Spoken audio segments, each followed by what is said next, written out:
Where Go the Beatles, com Leonardo Conde de Alencar. Bem, pessoal, antes da gente começar, é muito importante eu explicar para vocês o critério que eu utilizei para definir versões originais dos covers dos Beatles. A gente considera como versão original aquela que inspirou a versão dos Beatles, ou seja, aquela que eles ouviam e curtiam, e que por isso resolveram incluí-la no setlist dos seus shows e depois em seus discos, quase sempre criando um arranjo próprio em cima dessa versão. Resumindo, nem sempre a versão que inspirou os Beatles é a versão originalíssima, digamos assim, a primeiríssima a ser gravada.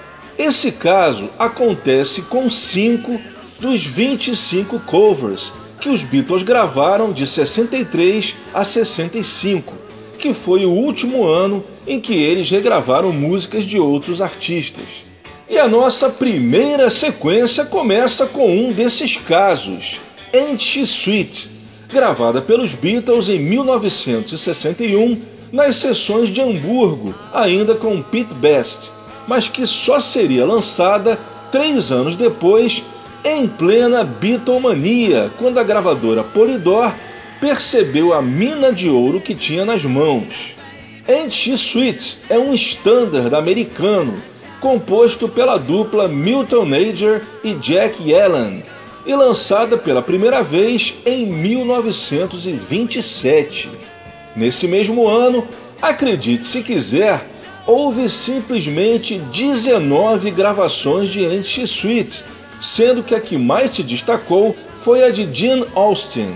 Os Beatles conheceram essa música através da gravação do seu ídolo Gene Vincent, lançada pela Capitol em 56 no seu primeiro álbum Blue Jean Bop, embora o arranjo que os Beatles criaram seja bem mais acelerado. Outra versão que talvez também tenha influenciado os Beatles foi a do roqueiro inglês Duffy Power, lançada na Inglaterra em 1959.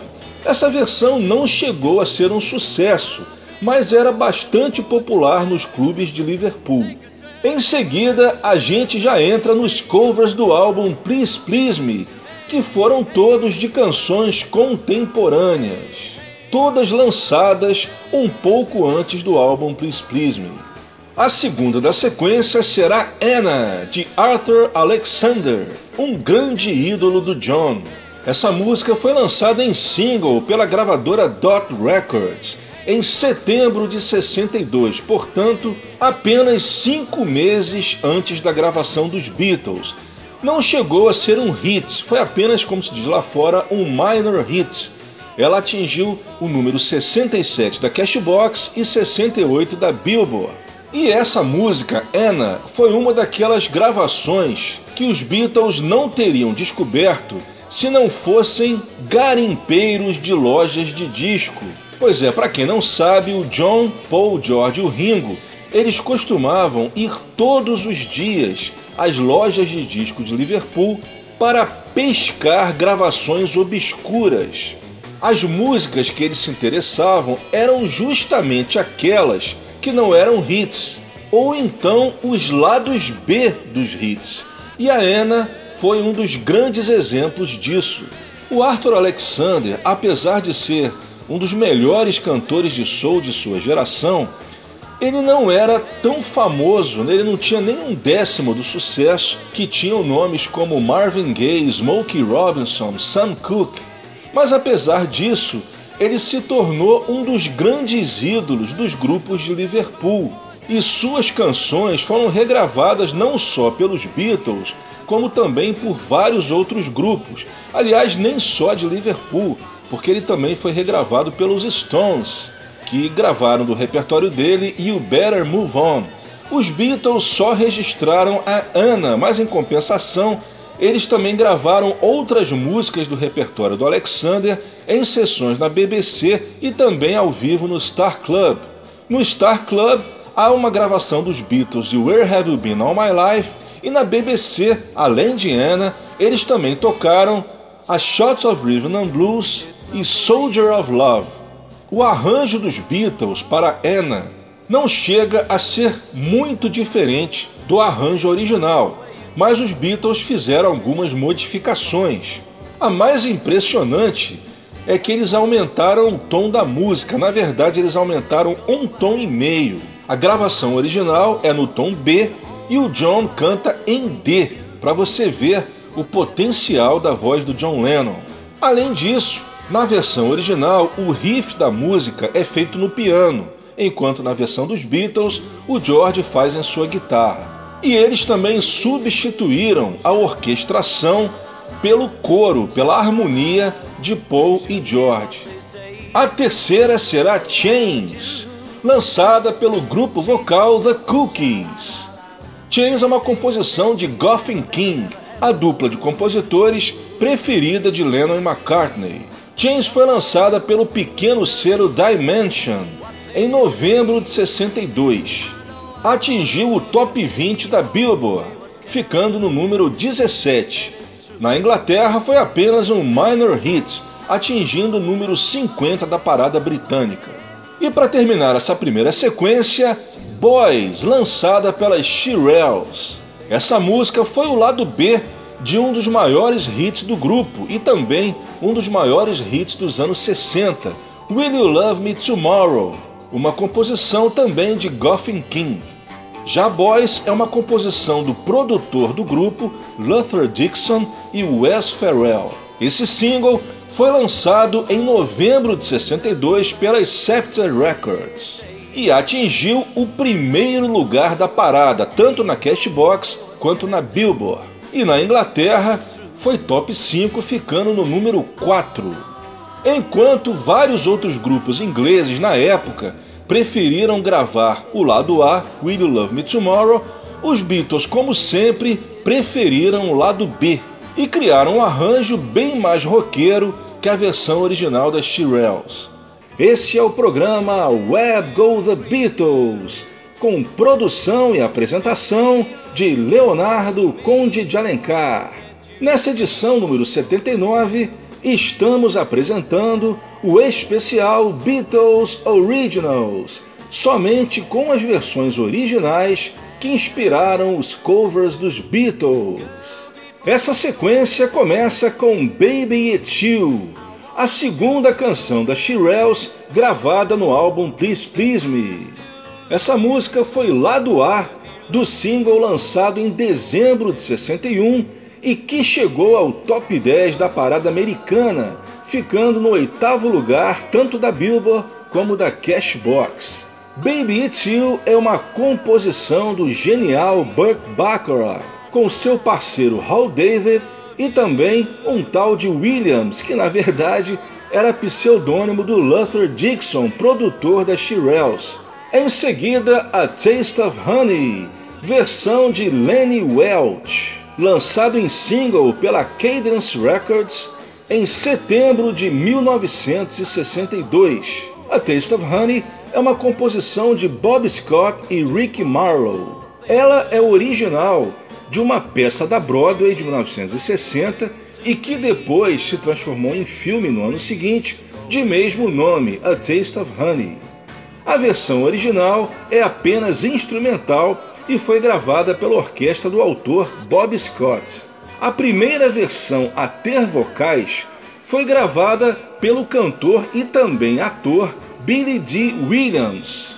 Bem, quem conhece bastante cinema vai lembrar do Billy Dee Williams na série Star Wars. Ele faz o personagem Lando Calrissian.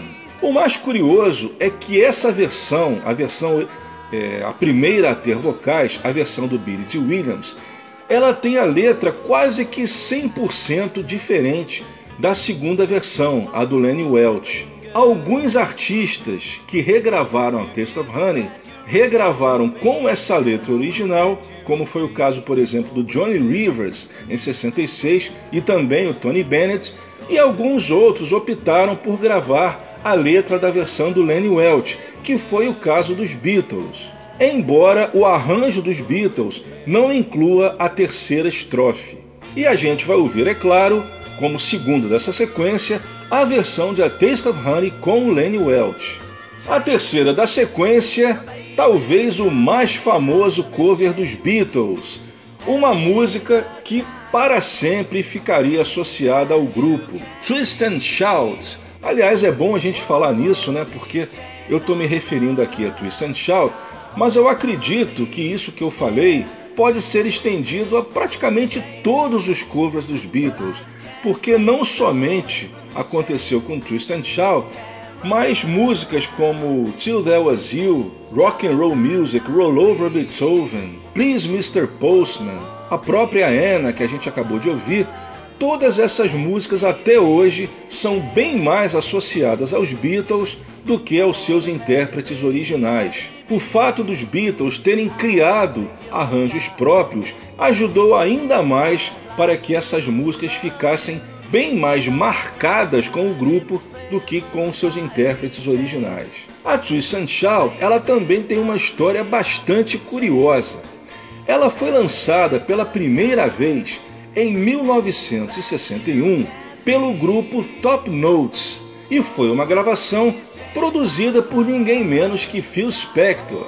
Mas o compositor da música, um dos coautores, o Burt Burns, ele simplesmente detestou o arranjo que o Phil Spector criou. E ao que parece, o público consumidor teve a mesma opinião, já que o single não vendeu absolutamente nada e passou completamente despercebido. O Burt Burns chegou inclusive a alegar que o Phil Spector havia estragado a sua música.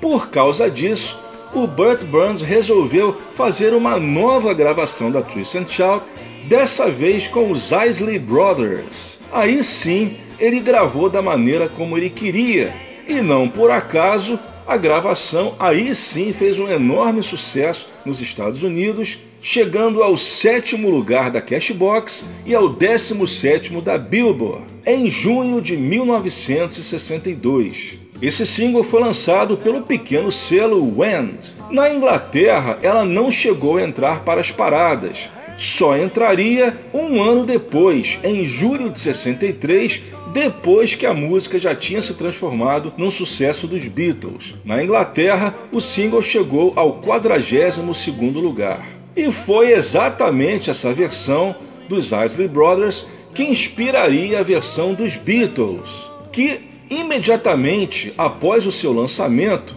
os Beatles já a incluíram no setlist de seus shows. A versão mais antiga que existe com os Beatles é do Star Club, em dezembro, cerca de 6 meses depois do lançamento americano do single. E fechando a sequência, Till There Was You, mais um dos covers cuja versão que inspirou os Beatles não é a sua primeiríssima gravação. Bem, Till There Was You tem uma história bastante longa antes da gente chegar à versão dos Beatles. Para começar, ela não nasceu com esse título, pois é, acredite se quiser. Ela foi composta originalmente como Till I Met You, e a sua primeira gravação de 1950, feita pelo autor da canção, o maestro Meredith Willson, foi lançada com esse título, além da letra, é claro, ter a frase Till I Met You no lugar de Till There Was You. Não me perguntem por quê. Na verdade, né, os dois títulos eles têm o mesmo significado, porque Till I Met You significa até que eu te conheci, e Till There Was You, até que você apareceu. O título foi trocado para Till There Was You em 1957, quando a música foi regravada pela orquestra de Nelson Riddle, mas ainda sem sucesso. Mas como Meredith Willson confiava na canção e sabia que ela tinha potencial, ele a incluiu na peça The Music Man, que aqui no Brasil se chamou O Vendedor de Ilusões. Essa peça é encenada em 1958, cuja trilha sonora era dele. No LP da trilha, ou Original Cast, como se fala lá fora, Till There Was You era interpretada pela atriz Barbara Cook. No ano seguinte, aproveitando o sucesso da peça, a cantora Anita Bryant lançou sua versão em single, e aí sim, pela primeira vez, Till There Was You entrou para as paradas de sucesso, conseguindo um bom 14º lugar na Cashbox. E agora sim, finalmente, a gente chega na versão que inspiraria os Beatles. Peggy Lee, em 1960, lança o álbum Latin à la Lee, como o próprio título diz, um álbum que traz apenas canções regravadas em ritmos latinos, e entre elas estava Till There Was You com um arranjo de bolero. Na Inglaterra, a Capitol também lançou essa versão da Peggy Lee em single, conseguindo um minor hit, atingindo o número 30 da parada. Foi nesse single, segundo o próprio Paul McCartney, que ele conheceu Till There Was You. A partir de então, incluiu a música nos setlists dos Beatles, com um arranjo inspirado na gravação da Peggy Lee, o que explica o porquê do arranjo dos Beatles ser um boleirão. Embora os Beatles tenham incrementado o arranjo, incluindo alguns acordes e harmonias diferentes. Lembrando também que as primeiras versões da música nada tem a ver com bolero, elas têm arranjos no estilo dos velhos estándares americanos. Em praticamente todas as gravações que existem dos Beatles cantando Till There Was You ao vivo, a gente ouve o Paul a introduzindo, fazendo menção a Peggy Lee, sendo que numa das apresentações na BBC, o Paul brinca a chamando de Peg Leg, que significa perna de pau. Continuando, o Web Go The Beatles especial Beatles Originals, apresentando todas as versões originais dos covers registrados pelos Beatles na EMI. Nessa sequência, a gente começa com Please Mr. Postman, que foi na verdade um cover atípico gravado pelos Beatles, porque, como eu bem lembrei a vocês no início do programa, os Beatles eles tinham predileção pelas músicas obscuras, os lados B, e não era sempre que eles gravavam um super hit, ainda mais no caso de Please Mr. Postman, um number one hit. Please Mr. Postman foi gravado pelas Marvelettes e lançado em single pela Tamla Motown em agosto de 1961, atingindo rapidamente o primeiro lugar na parada da Billboard e segundo lugar na Cashbox, tornando-se o primeiro disco da Motown a atingir o primeiro lugar da parada americana. Um detalhe curioso é que quem toca bateria nessa gravação é nada menos que um tal de Marvin Gaye. Nesse primeiro lançamento e também na versão dos Beatles, Please Mr. Postman é creditada somente a Holland, o Brian Holland, do trio Holland Dozier Holland. Mas depois, a música foi motivo de disputa judicial, a autoria da música. E após vários anos de brigas judiciais, o crédito acabou mudado para Dobbins, Garrett, Gorman e Brian Bird, sendo que esse último nome, Brian Bird, é um pseudônimo da dupla Brian Holland, que já havia sido creditado originalmente, e Robert Bateman. É dessa forma que a música é creditada nas prensagens mais recentes. Em seguida, o clássico de Chuck Berry, Roll Over Beethoven, lançado pela gravadora Chess em maio de 1956 e que atingiu o top 30 da Billboard, chegando ao 29º lugar. Vamos ouvir, é claro, a versão original do autor Chuck Berry. A terceira da sequência é mais um super soul da Motown, You Really Got a Hold on Me, com os Miracles. Também grandes ídolos dos Beatles, principalmente de George Harrison, que nunca negou ser um fã incondicional dos Miracles, principalmente do vocalista Smokey Robinson. Tanto é que o George chegou a gravar 2 músicas como tributo ao Smokey Robinson, o Baby, do álbum Extra Texture, e Pure Smokey, do álbum 33 1/3. O single You Really Got a Hold on Me com os Miracles foi lançado em novembro de 62 e atingiu o número 6 na Cashbox e o 8º na Billboard. Uma curiosidade, se bem que não muito importante, é que o título original na versão dos Miracles era You've Really Got a Hold on Me, mas os Beatles tiraram esse have, né? O you've, e a versão dos Beatles saiu apenas como You Really Got a Hold on Me. E para terminar a sequência, aquele que certamente é o cover mais obscuro gravado pelos Beatles, Devil in His Heart, com o grupo vocal feminino The Donnays. Eu digo obscuro porque esse grupo só lançou esse disco. Elas apareceram com esse single e depois sumiram completamente.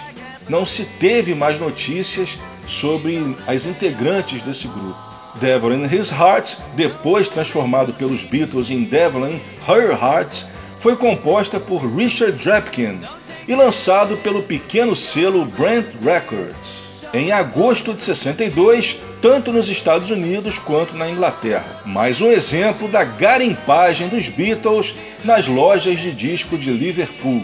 Uma vez eu li um depoimento muito interessante do Paul sobre essas garimpagens que eles faziam nas lojas.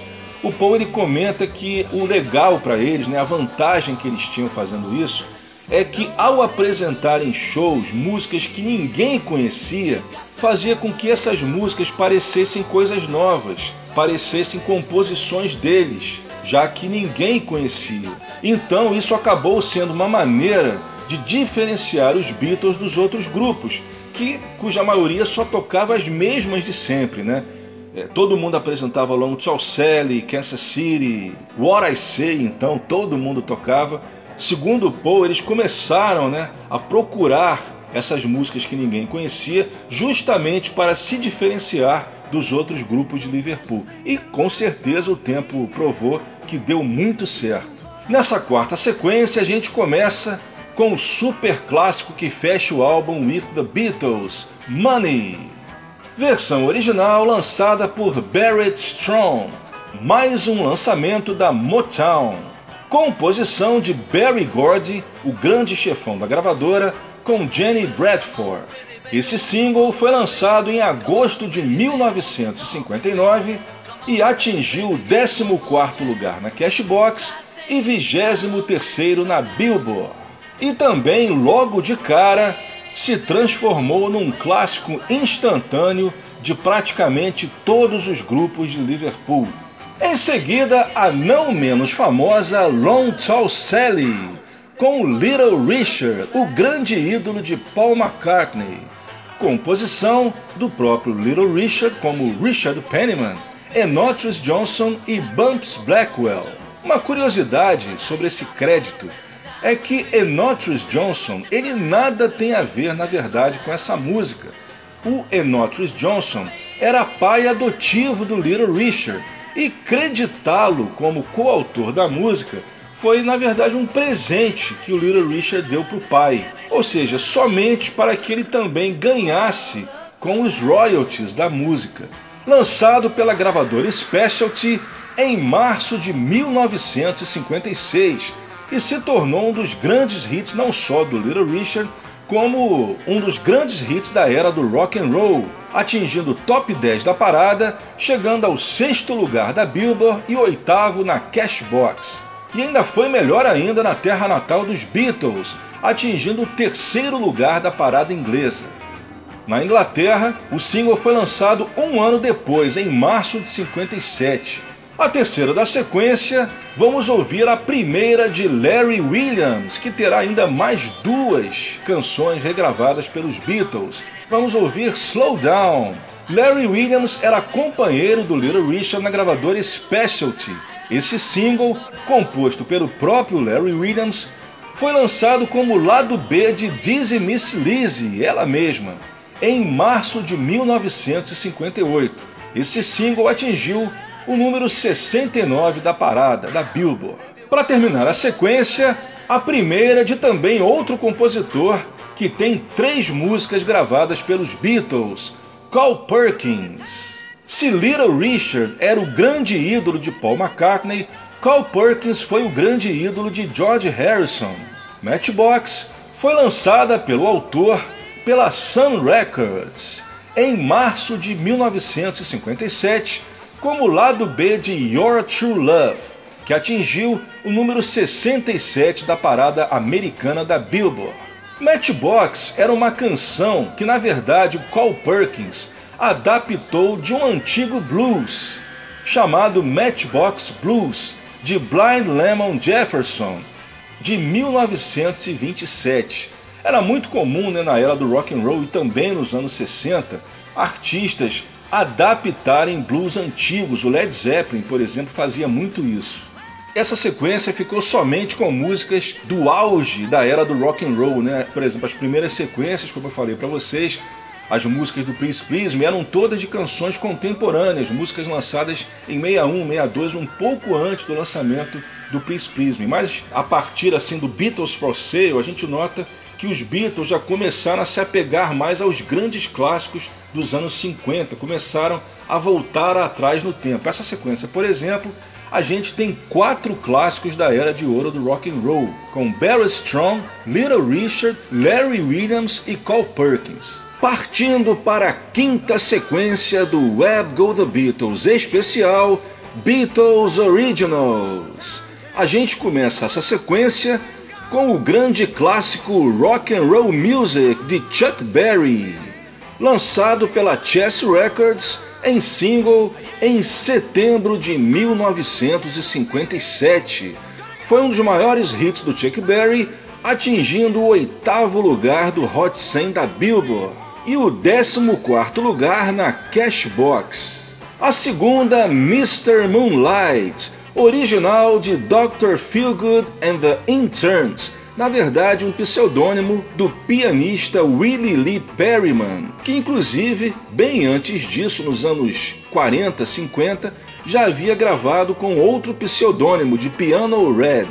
Mr. Moonlight é mais um daqueles lados B descobertos pelos Beatles em suas visitas a lojas de disco de Liverpool. Ela saiu como lado B do single Dr. Feelgood em abril de 62. Esse single atingiu o número 66 da Billboard e 74 da Cashbox. Mr. Moonlight é uma composição do vocalista da banda Dr. Feelgood, Roy Lee Johnson.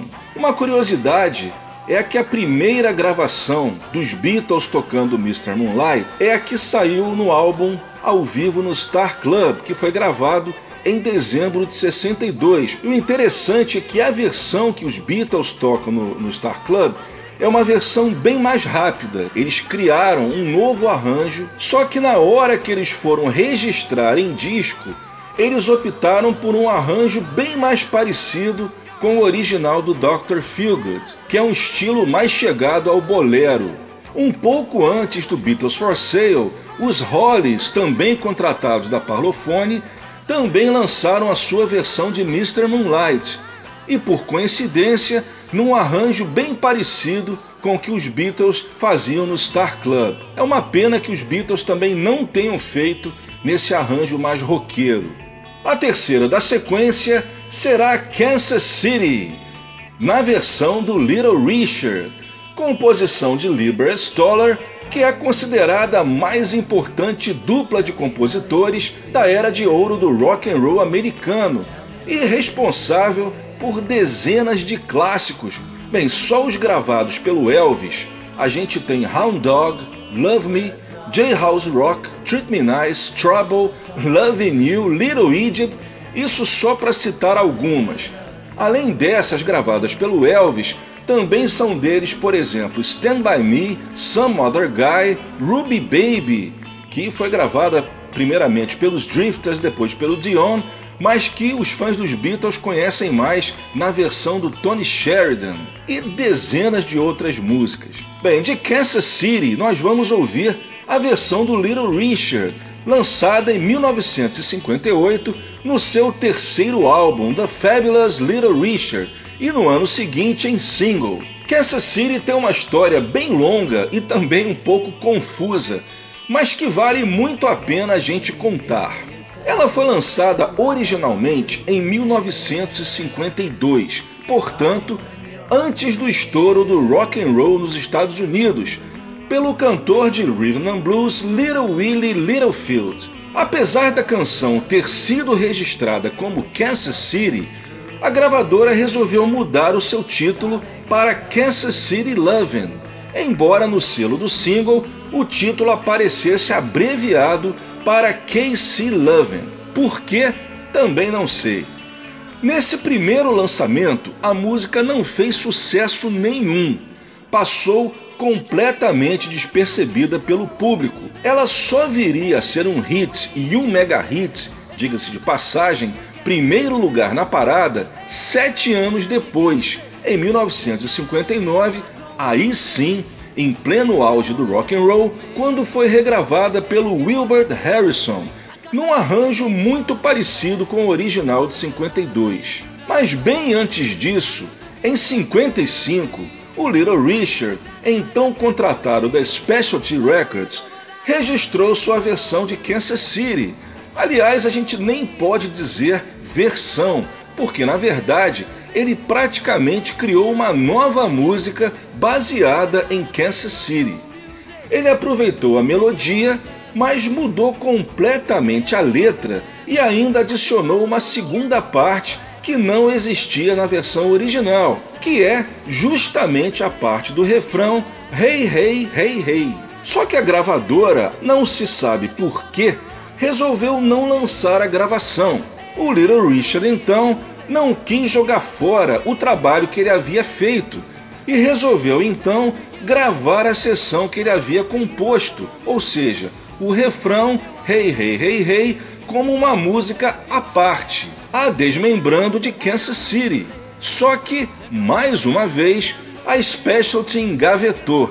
Bem, aí a gente já começa a pensar que a gravadora já devia estar de implicância, né? Bem, no ano seguinte, em 1957, o Little Richard sai da Specialty Records, que foi quando ele resolveu passar a gravar somente gospel. A gravadora, então, querendo diminuir o prejuízo pela saída do seu principal artista, começou a desencavar antigas gravações que estavam arquivadas.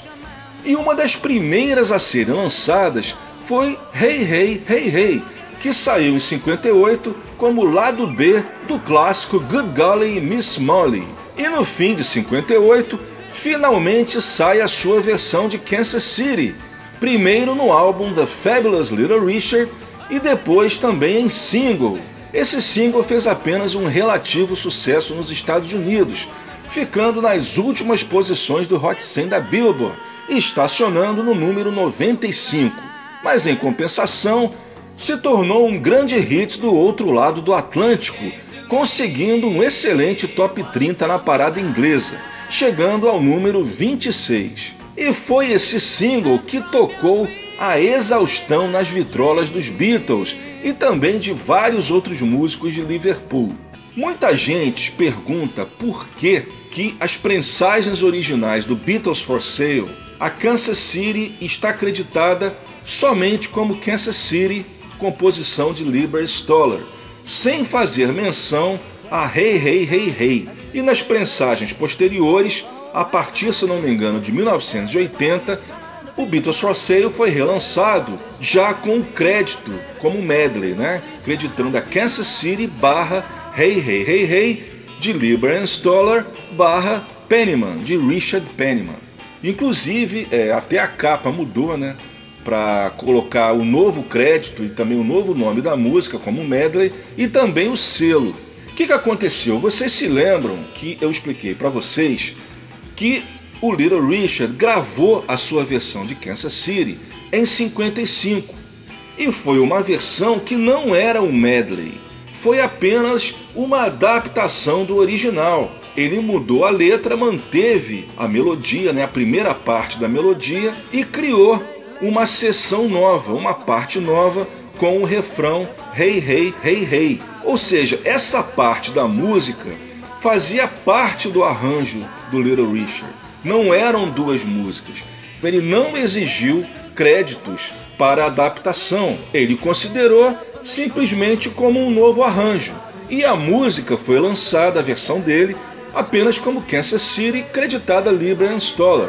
É assim que ela aparece no álbum e também no single, o single que os Beatles ouviam. Por causa disso, ela saiu no Beatles for Sale dessa forma, creditada a apenas Kansas City, tanto na capa quanto no selo, e também nos outros álbuns lançados ao redor do mundo que tinham Kansas City, como por exemplo o Beatles 6 americano e o Beatles 65 brasileiro. Nessa época nenhuma menção a Hey Hey Hey Hey. Só que aí aconteceu o seguinte: a editora do Little Richard, para quem não sabe, a editora é aquela empresa que cuida da sua música. Quando você compõe uma canção, você tem que editar, né? Tem que patentear para que ninguém roube a sua música. Só que a editora, obviamente, né, é uma empresa com fins lucrativos, eles têm que cobrar uma porcentagem, que essa porcentagem é paga justamente pelo trabalho de gerenciamento da sua canção. Ou seja, a editora cuida dos direitos da sua música. E foi exatamente o que a editora fez. A editora constatou que quando foi feito o registro da Kansas City do Little Richard, esse registro foi feito depois do registro da Hey Hey Hey Hey, né? Vocês lembram que eu comentei que ela foi gravada depois, mas ela saiu antes. Isso significa que ela também foi registrada antes. Então, o que a editora argumentou? Bem, olha só, essa versão de Kansas City do Little Richard, na verdade, ela é composta de duas músicas que já têm registro. A Kansas City, de 52, e a Hey Hey Hey Hey, composição do Richard, que foi lançada a primeira vez em 58. Por causa disso, é que a editora conseguiu, né, provar na justiça que se tratava então de um medley, já que usava duas músicas já registradas. E ganharam a causa, é claro, estava tudo escrito, né? A partir de então, é que foi reconhecida a versão do Little Richard como medley, e os discos então tiveram que ser corrigidos para o novo crédito. Então, capa e selo das prensagens posteriores do Beatles for Sale tiveram que mudar. É claro que isso aí sempre deu muita confusão. Em alguns países isso demorou mais para acontecer. Por exemplo, aqui no Brasil, a edição de 88, já na fase remaster, o primeiro remaster dos Beatles, o LP, a música está acreditada somente a Kansas City, tanto na capa quanto no selo. Mas no CD, que saiu na mesma época, já está como Kansas City barra Hey Hey Hey Hey como medley. Tá aí a resposta para uma dúvida que eu sei que muita gente tem até hoje. E para terminar essa quinta sequência é a vez de Buddy Holly com Words of Love, composição do próprio Buddy Holly, lançada em compacto em junho de 57. O interessante é que essa versão do próprio autor, ela nem sequer entrou para as paradas, mas um mês antes do lançamento da versão do Buddy Holly, ela já havia saído numa versão com os Diamonds, um grupo vocal canadense, do sucesso Little Darling. Essa versão aí sim fez bastante sucesso nos Estados Unidos, atingindo o número 13 da parada da Billboard. Mas evidentemente é a versão do Buddy Holly que inspirou o cover dos Beatles, seus grandes fãs. E nessa próxima sequência a gente termina a cronologia das versões originais dos covers dos Beatles gravados na EMI. A gente começa com Honey Don't, de Carl Perkins, composição do próprio.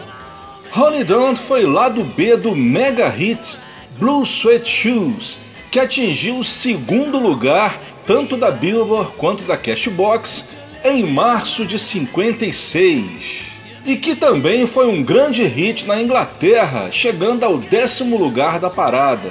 A Honey Don't, ela tem uma característica bastante interessante, que ela é a única música, preste atenção, a única música que a gente tem gravações com os 4 Beatles cantando. O Ringo, a versão mais conhecida, obviamente, presente no álbum Beatles for Sale e também em diversos álbuns ao vivo com a All Star Band. Com o John nos vocais, a gente tem 2 versões na BBC, uma inédita e outra que saiu no álbum Live at the BBC Volume 1. Não esquecendo o ensaio que ele fez nas gravações do álbum Plastic Ono Band com o Ringo e Klaus Voormann e que saiu oficialmente no CD Home Tapes, presente na caixa Signature Box. Quanto ao George e ao Paul, a gente tem gravações deles ao vivo em shows durante as suas carreiras solo. O George ele canta Honey Don't junto com o ídolo Carl Perkins no show feito em 1988 e o Paul ele canta Honey Don't em diversos soundchecks presentes em bootlegs.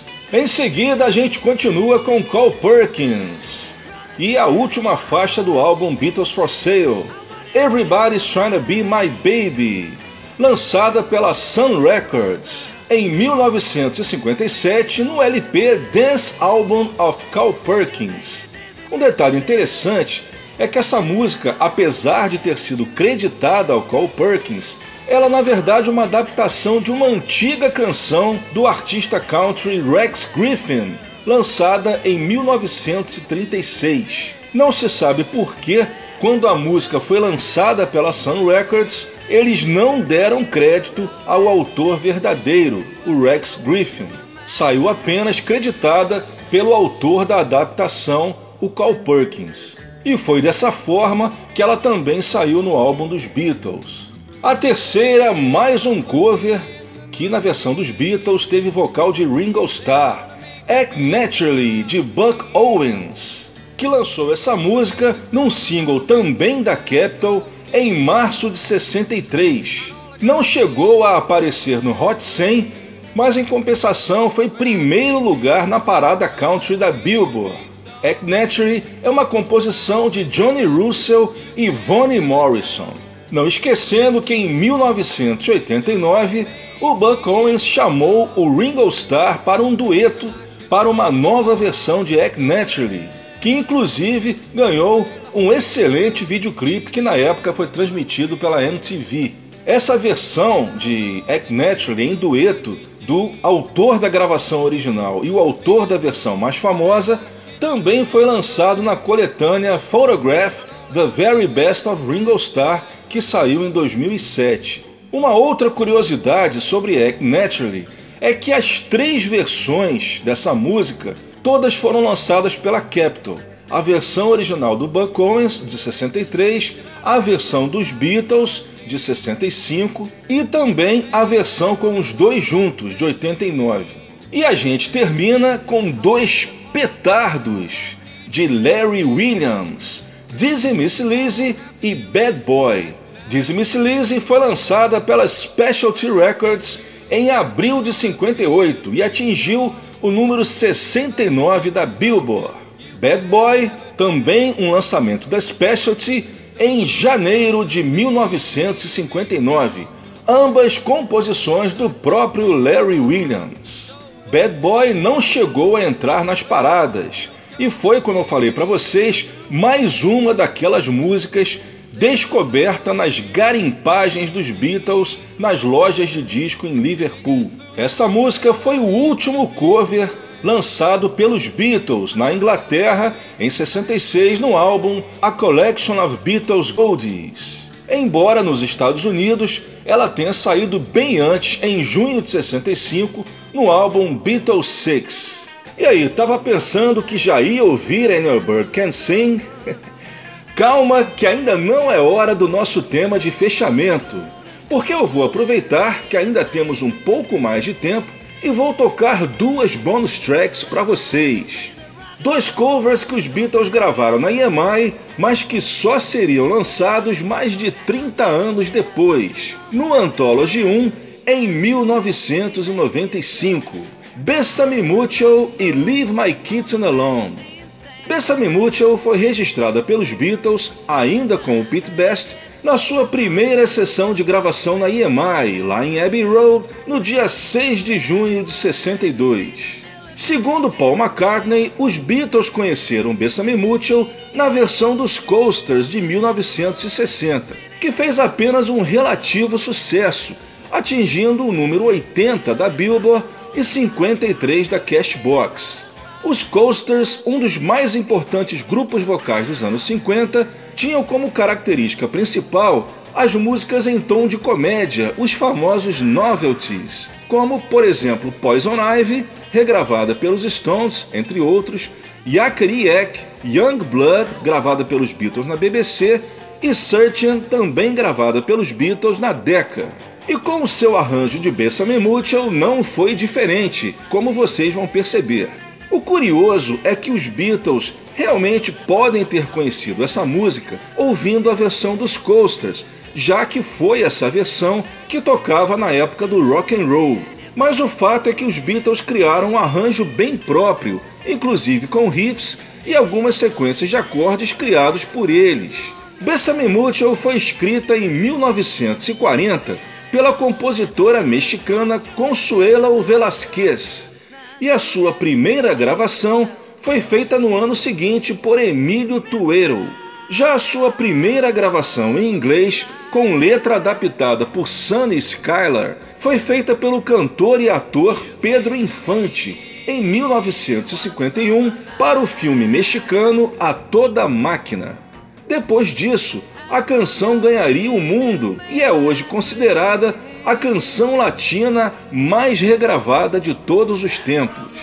Leave My Kitten Alone é aquela música que todo fã lamenta não ter sido incluída no Beatles for Sale, o álbum para o qual ela foi gravada. É um rock composto por Little Willie John, Titus Turner e John McDougall, e lançado pela primeira vez por um dos coautores, o Little Willie John, em 1959.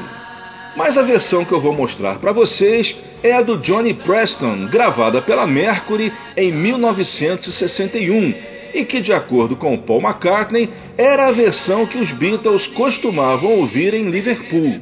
Uma curiosidade é que essa música tem 2 estrofes, mas o John, na versão dos Beatles, em vez de cantar as 2 estrofes, ele canta a primeira 2 vezes. A gente fica sem saber se isso foi de propósito, ou seja, de repente eles não gostavam da segunda estrofe e não quiseram incluí-la. A segunda hipótese é que o John teria simplesmente esquecido a letra dessa segunda parte e por isso repetiu a primeira. Leave My Kitten Alone, com o Johnny Preston, também foi apenas um hit menor nos Estados Unidos, atingindo o número 73 da Billboard e 80 da Cashbox. Nenhuma dessas 2 músicas entrou para as paradas inglesas e são mais 2 daqueles exemplos do resultado das garimpagens dos Beatles nas lojas de disco de Liverpool. Where Go The Beatles, com Leonardo Conde de Alencar.